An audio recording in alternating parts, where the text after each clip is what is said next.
नमस्कार मित्र, मी आहे संजय नरोडे आणि आपण पाहत आहात सेमी एक्सप्रेस. मित्रांनो, आज आपण इयत्ता 9वीतील सायन्स या विषयामध्ये पहिलं प्रकरण बघणार आहोत आणि प्रकरणाचं नाव आहे लॉज ऑफ मोशन. तर या प्रकरणामध्ये आपण मोशन म्हणजे काय, डिस्टन्स आणि डिस्प्लेसमेंट यात काय फरक आहे, वेक्टर आणि स्केलर क्वांटिटी म्हणजे काय आणि स्पीड आणि वेलोसिटी इत्यादी नवीन संकल्पनांचा अभ्यास करणार आहोत. तर सुरू करूया पुन्हा एकदा. चला, लॉज ऑफ मोशन. मित्रांनो, मोशन म्हणजे काय, तर आपल्याला काही उदाहरणं बघायला पाहिजे. बघा, can you guess which examples are in motion. यातलं कोणतं उदाहरण मोशनमध्ये आहे? बघा, पहिलं आहे फ्लाइट ऑफ अ बर्ड. पक्षी हवेत असा उडत आहे. तो गतीत आहे का? काय वाटतं? Yes, it is in motion. आता हे दुसरं उदाहरण आहे. बघा, अ स्टेशनरी ट्रेन. अशी गाडी येऊन थांबलेली आहे आणि थांबलेली आहे. स्टेशनरी हा एक शब्द नीट लक्षात घ्या. स्टेशनरी म्हणजे एका जागेवर स्थिर, जे हालत नाही. एका जागेवर स्थिर आहे, जे हालतच नाही. त्याची हालचाल कसली? मोशन म्हणजे हालचाल. मूव पासून शब्द तयार झालेला आहे. मुवमेंट. मुवमेंट म्हणजे हालचाल आपल्याला माहिती आहे. तर ट्रेन ही मोशनमध्ये नाही. आता यानंतर आपण पुढचं एक्झाम्पल बघूया मित्रांनो. Leaves flying through the air. हवेमध्ये अशी पानं उडत आहेत. आता ही जी पानं आहेत ही हवेत उडत आहेत, म्हणजे त्यांची हालचाल होत आहे. ओके. आता यानंतर चौथं जे उदाहरण आहे मित्रांनो, ते बघा, a stone lying on a hill.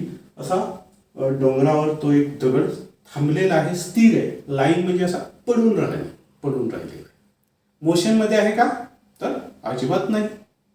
म्हणजे मग मोशन म्हणजे काय? आता हा पुढचा प्रश्न, व्हॉट इज मोशन. गती म्हणजे काय? मग विचार करायला पाहिजे, गती म्हणजे काय नेमकं, व्याख्या पाहिजे आपल्याला. गती म्हणजे मोशन, मोशन म्हणजे गती, हे नको.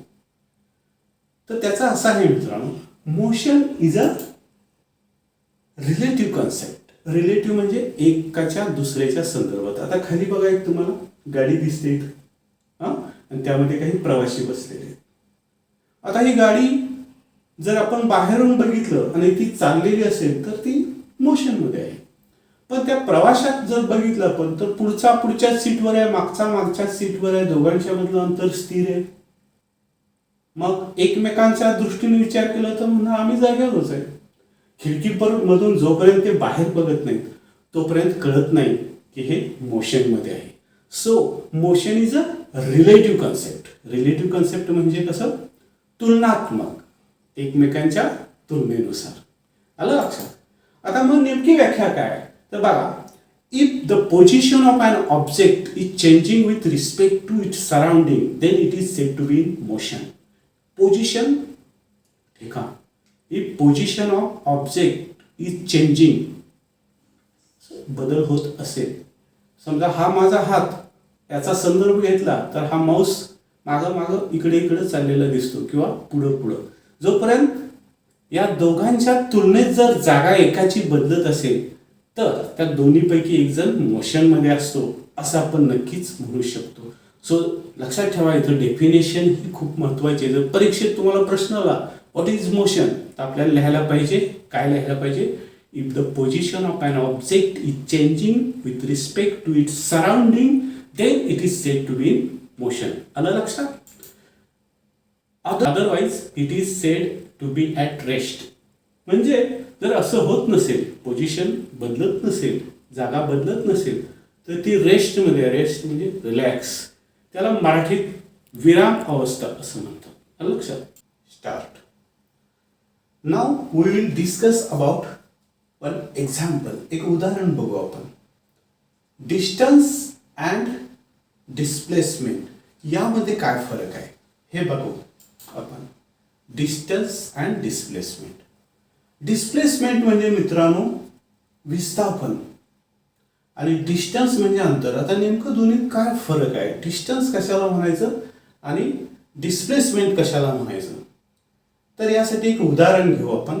इथं एक घर दिसतंय इथं कोपऱ्यामध्ये तुम्हाला. ते घर कुणाचं आहे? ते शीतल अँड प्रशांत, बहीण भाऊ दोघं राहत आहेत त्या घरामध्ये. आणि पुढच्या बाजूला आपल्याला इथं शाळा दिसते, स्कूल. तर शाळा किती अंतरावर आहे? 1300 मीटर, 1300 मीटर्स.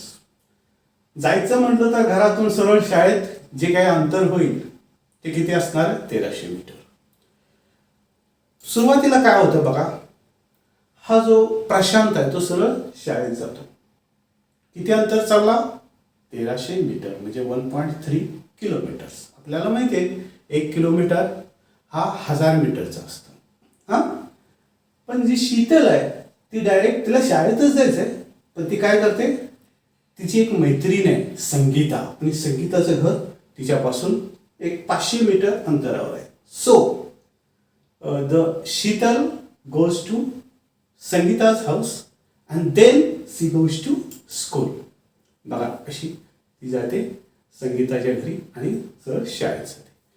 आता इथं तुमच्या लक्षात आलं की शीतल घरातून निघाली, शाळेत पोहोचली, राईट, आणि प्रशांत सुद्धा घरातून निघाला, शाळेत पोहोचला. आता दोन्हीत फरक काय आहे?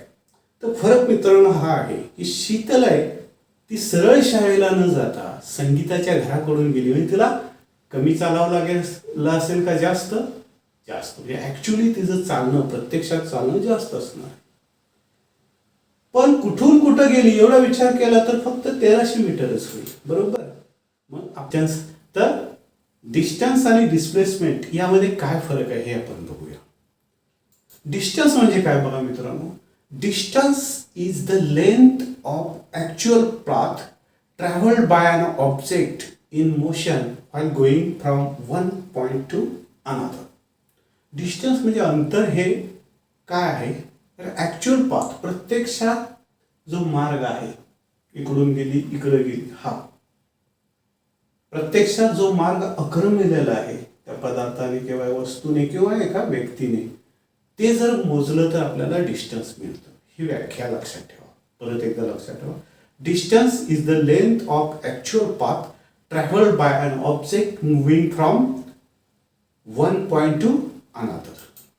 Distance traveled by Sheetal. आता शीतलनं किती अंतर काढलं तर कापलं 500 metre plus 1200 metre is equal to 1700 metre. आलं लक्षात? म्हणजे टोटल डिस्टन्स 1700 मीटर आहे. हे डिस्टन्स आहे. आता डिस्प्लेसमेंट बघू इथं आपण. डिस्प्लेसमेंट काय आहे? Displacement is the minimum distance between starting point to finishing point. Starting point to finishing point यांच्यातलं मिनिमम शॉर्टकट सगळ्यात छोटं जे अंतर आहे त्याला आपण डिस्प्लेसमेंट म्हणतो. आता शीतलची डिस्प्लेसमेंट बघा किती आहे तर 1300 मीटर सरळ. Sheetal travelled actually not shorted distance, घर ते शाळा याच्यामध्ये जे अंतर आहे ते किती आहे? 1300 metre. Now can displacement be zero? Displacement कधी झिरो असेल का? वस्तू हलते पण प्रत्यक्षात डिस्प्लेसमेंट मात्र झिरो आहे असं असेल का? बघा पहिलं इथं उदाहरण बघा. ए या पॉइंट पासून हा डॉट वर वर वर येतोय आणि पुन्हा तिथंच ए या ठिकाणी सुरू होतो. जर डिस्प्लेसमेंटच्या डेफिनेशन नुसार बघितलं तर पॉइंट सुरू कुठून झाला? ए पासून, पोहोचला कुठं? पुन्हा ए पर्यंतच, बरोबर. याचा अर्थ टोटल तिचं विस्थापन आपण चेक केलं तर ए पासून सुरू ए पी समाप्त, याचा अर्थ झिरो. येस, डिस्प्लेसमेंट काय झिरो. आता दुसरं उदाहरण बघूया. इथे एक कार दिसते आपल्याला, ती पी या पॉइंट पासून सुरू होते, क्यू पर्यंत जाते आणि पुन्हा पी वर येऊन थांबते. सुरुवात झाली पी पासून, पोहोचली कुठं? पी वरच. प्रत्यक्षात ती हल्ली असेल पुढं मागं, पण टोटल त्याचं डिस्प्लेसमेंट म्हणजे विस्थापन बघितलं तर झिरो आहे. जिथं सुरू झाली तिथून तिथंच येऊन थांबली, डिस्प्लेसमेंट इज झिरो. म्हणजे डिस्टन्स आणि डिस्प्लेसमेंट ह्या दोन वेगळ्या गोष्टी आहेत हे आपल्या लक्षात आलं असेल. Even if the displacement of an object is zero, the actual distance travelled by it may not be zero. Displacement zero असली तर ऍक्च्युअल डिस्टन्स ट्रॅव्हल्ड हे झिरोच असेल असं नाही, एवढं लक्षात आलं आपल्याला. आता what are the vectors and scalars? एक नवीन कन्सेप्ट आहे वेक्टर्स अँड स्केलर. वेक्टर म्हणजे ज्याला दिशा आहे असं, वेक्टर म्हणजे ज्याला दिशा आहे, आणि स्केलर म्हणजे दिशेची गरज नसते अशा दोन राशी. क्वांटिटी म्हणजे राशी. आता काय असतं बघा आपल्याला, की जिथं आपण काहीतरी दुकानातून आणायला जातो बरोबर, साखर द्या 1 किलो, किती मोजला आकडा, 1 किलो ही राशी आहे ॲक्च्युली. क्वांटिटी ज्यामध्ये मोजतो आपण त्याला क्वांटिटीज म्हणतात. टाइम वेळ मोजतो आपण कशात, सेकंदामध्ये, बरोबर आहे. अंतर मीटर्स, किलोमीटर्स वगैरे वेगवेगळ्या त्याच्या पद्धती आहेत. तर वेक्टर आणि स्केलर म्हणजे काय, आधी स्केलर बघू आपण. 1 किलो साखर घेतली, 1च किलो, त्याला म्हणावं लागत नाही ना पूर्वेकडून पश्चिमेकडे 1 किलो दे, उत्तरेकडून दक्षिणेकडे 1 किलो, खालून वर 1 किलो, जस्ट किलो समजतं आपल्याला. कधी कधी असं असतं वेक्टरमध्ये त्याला दिशेची गरज असते. फोर्स, वेक्टर क्वांटिटी, जोर, कोणत्या दिशेनं कुणीकडे जोर लावायचा आहे हे आपल्याला सांगावं लागतं, बरोबर. पुढं किंवा मागं, खाली का वर, कोणत्या बाजूला पाहिजे हे वेक्टरमध्ये आपल्याला सांगावं लागतं. तर vector and scalar quantities, vector and scalar quantities म्हणजे सदिश आणि अदिश अशा दोन प्रकारच्या राशी आहेत. आलं लक्षात. आता इथं फरक आपल्याला स्क्रीनवर दिसतो बघा. वेक्टर अँड स्केलर, पहिला पॉइंट काय, quantity with magnitude and direction. Quantity with magnitude and direction is called as vector. Why, quantity which has only magnitude or quantity that has only magnitude is called scalar. आता याची उदाहरणं बघूया आपण. इथं खाली उदाहरणं की examples like force, displacement, velocity etcetera. And examples are scalars are mass, time, distance, volume, area etcetera. हे स्केलर आहेत. स्केलर म्हणजे अदिश, ज्यांना दिशा सांगण्याची गरज पडत नाही असे. आता यानंतर पुढचा जो भाग आहे तो स्पीड आणि वेलॉसिटी. आपल्याला डिस्टन्स आणि डिस्प्लेसमेंट समजलं असेल तर हे स्पीड आणि व्हेलॉसिटी समजायला काही प्रॉब्लेम नाही. Speed and velocity. तर स्पीड काय आहे, speed is the distance travelled per unit time. एकक कालावधीत किती अंतर, परत एकदा शब्द ऐका, अंतर, एकक कालावधीत किती अंतर पार केलं ते म्हणजे स्पीड. याची व्याख्या अशी झाली तर याचं speed is equal to distance upon time, हा फॉर्म्युला आहे. डिस्टन्स अपॉन टाइम म्हणजे स्पीड. स्पीडला दिशा नाही कारण डिस्टन्सला दिशा नाही. आणि याचे असा युनिट आहे, आपण डिस्टन्स अपॉन टाइम म्हणजे डिस्टन्स मोजतो मीटरमध्ये आणि टाइम मोजतो सेकंदमध्ये, म्हणजे मीटर पर सेकंद. अजून एक सिस्टीम आहे की ज्याला CGS मेथड म्हणतात, सेंटीमीटर, ग्रॅम आणि सेकंद, CGS. आणि जे SI युनिट सिस्टीम आहे त्याला MKS मेथड म्हणतात. M मीटर, K किलोग्रॅम आणि S वेळ मोजायचे सेकंदामध्ये. तर ही बऱ्याच ठिकाणी वापरली जाते MKS मेथड आणि म्हणून तिला नाव दिलेलं आहे SI युनिट सिस्टीम. आलं लक्षात. दुसरी CGS, छोटी छोटी मापं करायची असतील तर आपल्याला मास म्हणजे वस्तुमान जे आहे ते सेंटीमीटरमध्ये मोजायचं, अंतर डिस्टन्स आहे ते सेंटीमीटरमध्ये मोजायचं, मास ग्रॅममध्ये मोजायचं आणि टाइम आहे ते सेकंद. सेकंद दोन्हीकडे सेम आहे, सेंटीमीटर पर सेकंद. वेलॉसिटी, आता स्पीडला दिशा नव्हती, फक्त अंतर भागिले वेळ.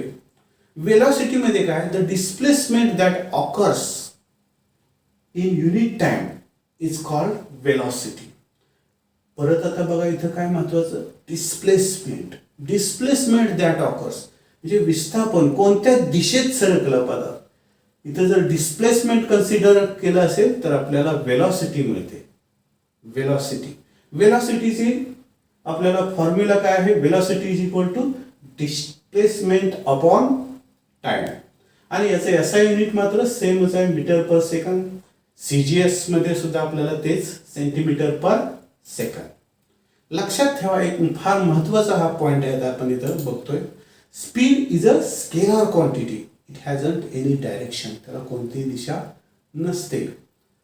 While the velocity is vector quantity.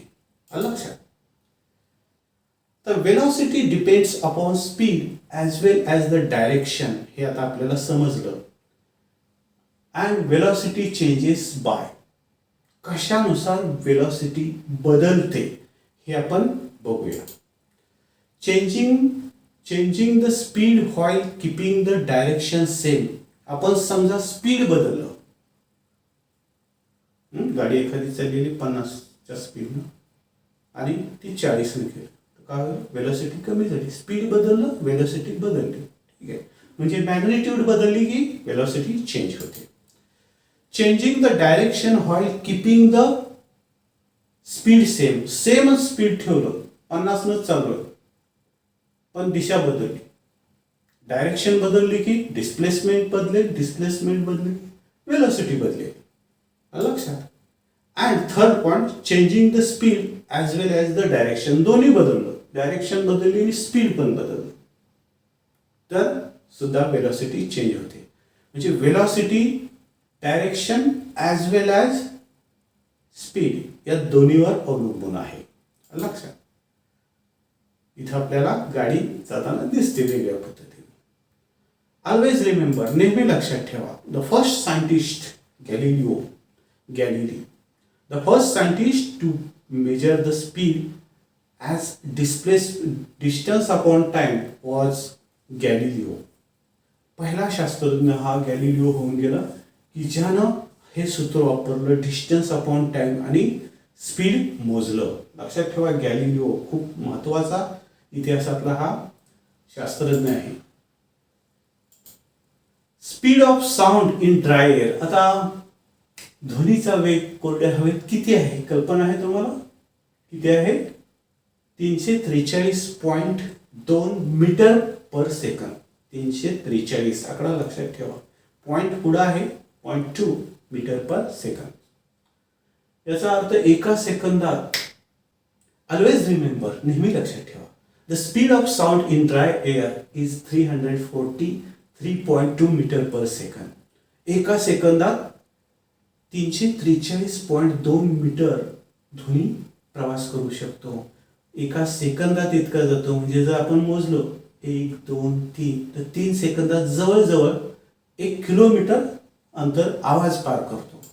पण हेच जर प्रकाशाबद्दल बोला, light, the speed of light is about च्या आसपास 3 × 10⁸ मीटर पर सेकंद.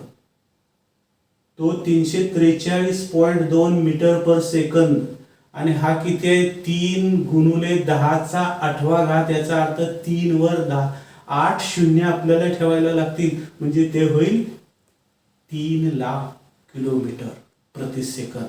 म्हणजे जेव्हा वीज चमकते तेव्हा स्पीड लाईटचं खूप जास्त आहे, त्यामुळं आपल्याला पटकन उजेड दिसतो आणि थोड्या वेळानं आवाज येतो गडगड.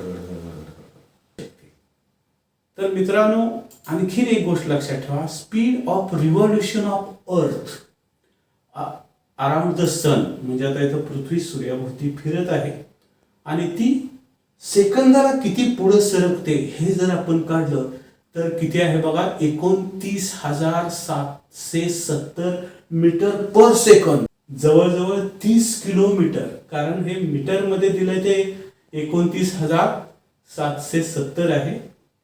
तेच जर आपण किलोमीटर मध्ये कन्वर्ट केलं, म्हणजे 1000 त्याला भागलं, तर आपल्याला मिळतं जवळजवळ 30 किलोमीटर एका सेकंदात आपण पुढे जातोय. म्हणजे चालूच आहे, कंटिन्युअस सुरूच आहे. राहील लक्षात. सो आजसाठी एवढंच पुरेसं आहे. Thank you for watching. Please like, share and subscribe for more videos like this. यासारखे आणखीन व्हिडिओज पाहिजे असतील तर प्लीज लाईक करा, शेअर करा. नमस्ते.